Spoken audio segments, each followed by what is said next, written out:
Sabe o que um nobre que decidiu buscar o isolamento total e um herói de guerra, aclamado por uma nação inteira, o que eles poderiam ter em comum? Pois é, hoje a gente vai descobrir como dois caminhos que parecem completamente opostos levaram exatamente à mesma liberdade, uma liberdade de espírito.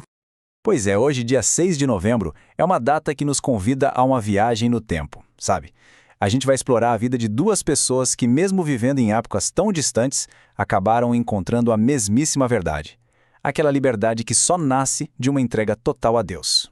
Olha só que contraste. De um lado, a gente tem a quietude de São Leonardo de Noblac. Ele era um eremita, um homem que trocou todo o luxo de um palácio pela simplicidade de uma floresta, e tudo isso para libertar os cativos.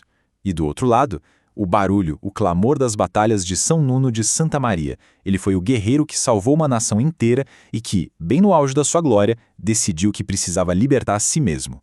Vamos começar com o Leonardo, então. Tenta imaginar a França lá no século V. Ele era, assim, a personificação do sucesso, sabe? Nobre, afilhado do rei, tinha uma carreira militar brilhante pela frente. Mas, lá no fundo, no coração dele, ele ouvia um chamado diferente. Um chamado que o fez recusar tudo isso para encontrar uma outra riqueza, a riqueza da oração em completa solidão, como um eremita.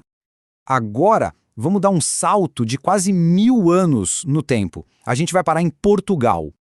Lá, Nuno Álvares Pereira fez o caminho contrário. Ele não fugiu do mundo, não. Ele conquistou o mundo. Como condestável de Portugal, ou seja, o comandante supremo do exército, a genialidade militar dele foi o que garantiu que a nação continuasse a existir. Pensa bem, um herói aclamado por todo mundo, vivendo o auge do poder.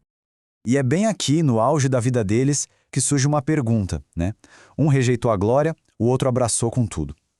Mas a verdade é que, para eles dois, a vitória de verdade não estava nos campos de batalha ou nas cortes cheias de gente importante. A maior luta da vida deles ainda estava para começar, e ela ia acontecer no silêncio do próprio coração. E é exatamente aqui que as histórias deles se cruzam de um jeito bem inesperado. O Leonardo, aquele nobre que só queria solidão, acabou descobrindo que a vocação dele era servir os outros, libertando prisioneiros em nome de Cristo.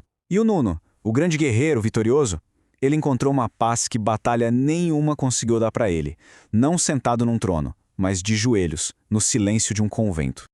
Para o Leonardo, o grande ponto de virada foi pegar um presente que ele ganhou do rei e transformar aquilo num refúgio de fé, de caridade. Já para o Nuno, nossa, a transformação foi ainda mais radical. Depois que a esposa dele morreu, o homem mais poderoso de Portugal simplesmente se desfez de tudo. Títulos, terras, riquezas, ele entregou tudo. E por quê? Para poder se tornar o humilde irmão Nuno numa ordem religiosa dedicada à oração e ao serviço. E o que a vida desses dois nos ensina, no fim das contas, é exatamente isso. A liberdade de verdade não é poder fazer o que a gente quer, sem limites. É a escolha consciente de a quem servir. Eles não ficaram livres para seguir a própria vontade, não. Eles encontraram a liberdade maior de todas quando alinharam a vontade deles com a vontade de Deus. E olha, essa é uma verdade que vale até hoje, né? Pensa um pouco. Quais são as correntes que prendem a gente hoje em dia? O orgulho, o apego às coisas, ao poder, o medo. As histórias do Leonardo e do Nuno mostram que a oração não é uma fuga da realidade. Pelo contrário, ela é a chave que pode quebrar essas correntes que a gente nem sempre consegue ver. Então, quando a gente para pensar na vida deles, a gente se sente inspirado a olhar para a nossa própria vida.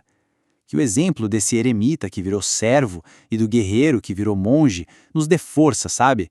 Força para a gente lutar as nossas batalhas internas, usando as mesmas armas que eles usaram, a humildade para vencer o orgulho e o amor para trazer paz a todas as guerras que acontecem dentro do nosso coração. Que a história deles continue, então, nos inspirando a buscar aquela liberdade que realmente importa. Amém?